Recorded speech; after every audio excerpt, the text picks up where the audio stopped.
Hello, thank you so very much for tuning back into my channel. Today we are asking, what did AI say? And let's go ahead and jump into what our question is for today. We're going to start with the response from Chatgpt. Okay, so what is the question? What is the real purpose of the United States Police Force? Oh, that's a good one. Okay, let's see what ChatGPT had to say in response to that question. 1. Official and legal purpose. Under U.S. law and official doctrine, the primary purposes of the police are to maintain public order and safety, enforce the laws enacted by government, prevent, detect, and investigate crimes, protect life and property, serve the community. That's ChatGPT. Okay. This mission is reflected in most police department mottos: to protect and serve, and is grounded in the Constitution and statutory law at federal, state, and local levels. Number 2, historical origins and evolution. However, the historical roots of American policing reveal additional layers of purpose. Northern cities in the 1800s, police forces developed as a response to increasing urbanization, labor unrest, and immigration. Early forces were often tasked with controlling working class and immigrant populations. What about the southern states? In the southern states, from 1700s to the 1800s, many police departments evolved from slave patrols whose purpose was to capture escaped enslaved people and suppress slave rebellions.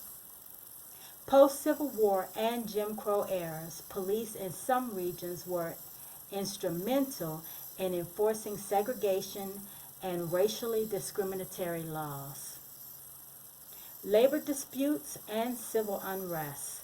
Police have often been used to suppress labor movements and protests, particularly in the 19th and 20th centuries. Number 3, social and political role. In practice, police have also served broader social control functions such as maintaining the status quo. Police can be used to protect existing power structures, sometimes disproportionately affecting marginalized communities. Sometimes. Political tool. At various points in history, police have been used to survey, disrupt, and suppress political dissent, from civil rights activists to anti-war demonstrators. Number 4, modern tensions and reform debates. Today, debates about the role of the police reflect the tension between their stated mission and their real-world impact. Supporters emphasize public safety, crime, deterrence, and emergency responses. Critics point to systemic issues like racial bias, over-policing of poor communities, and militarization. Reform efforts range from improved training and accountability to calls for defunding or reimagining the police by shifting certain responsibilities.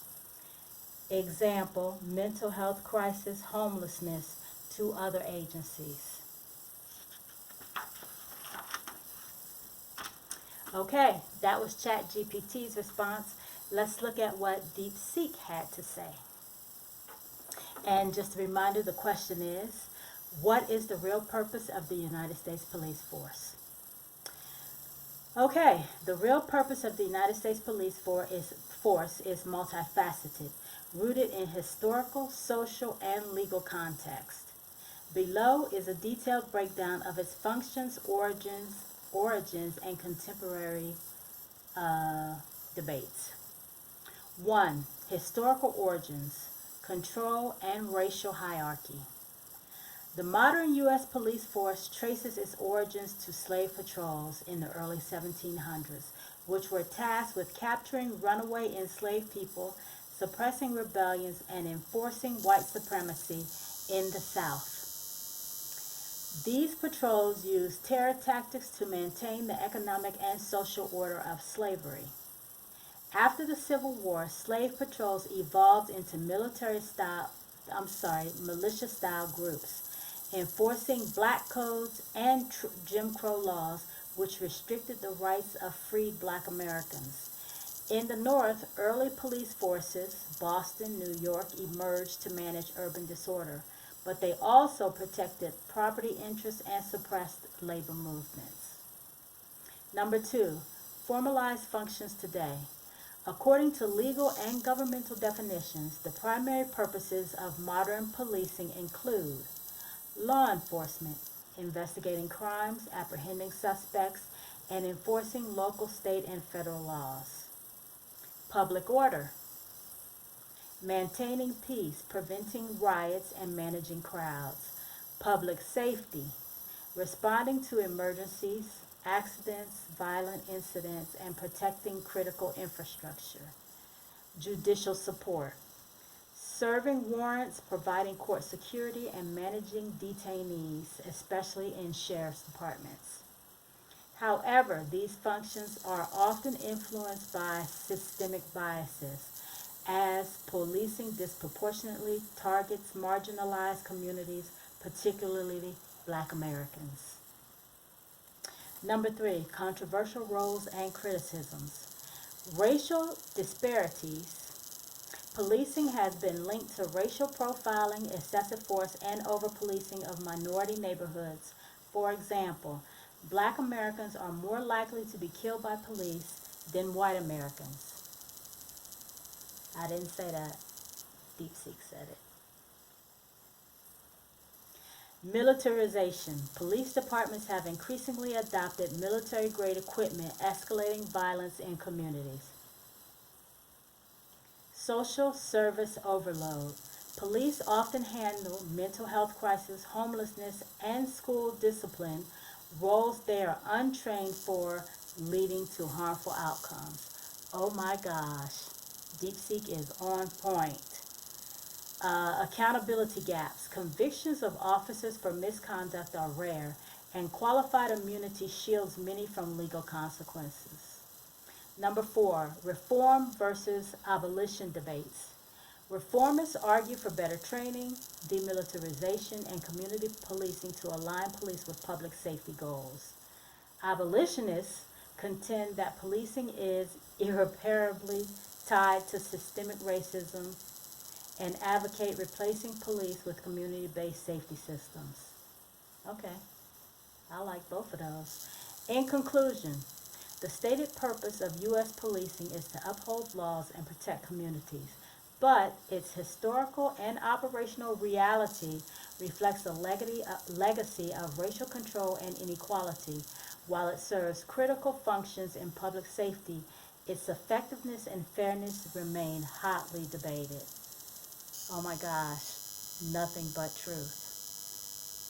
Okay, so how does any of this affect our daily lives? First of all, just to hear both Chatgpt and Deepseek respond to that question the way they have gives me hope, because a lot of that is based in truth.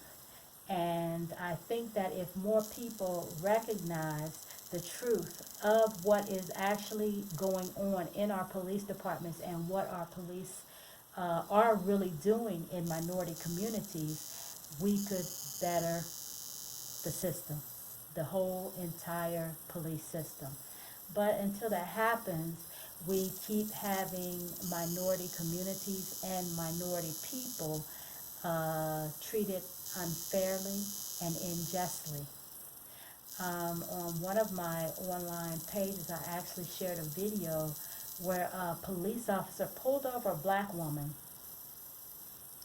and as she's sitting there in her car, he broke her tail light. I couldn't believe it. He literally broke her tail light. when he did that, she got out of her car and began to tell him, the law that he had broken from actually breaking her tail light. You know what he asked her? Why do you have on a black robe? She said, because I'm a judge. And that, to me, is incredible. That's why I shared it, because I myself couldn't believe. But I mean, when you have cops pulling over minority people and actually damaging their vehicle in order to give them a citation, you have to question. We have got to question what in the world is going on. Okay, so I always want to leave on a positive note, and I have my positive saying right in front of me, and it was from Carl Jung. I'm gonna have to grab it real quick. Okay, so you know, the world is gonna do what it does. You can't let any of that get us down. We have to continue to live our lives the best way that we can, and be thankful, be grateful, be humble, all of that good stuff, because the world is changing, and the best thing that we can do is to be a part of that positive change and facilitate all of the good that's going to come out of it. So let's see what I wanted my saying to be.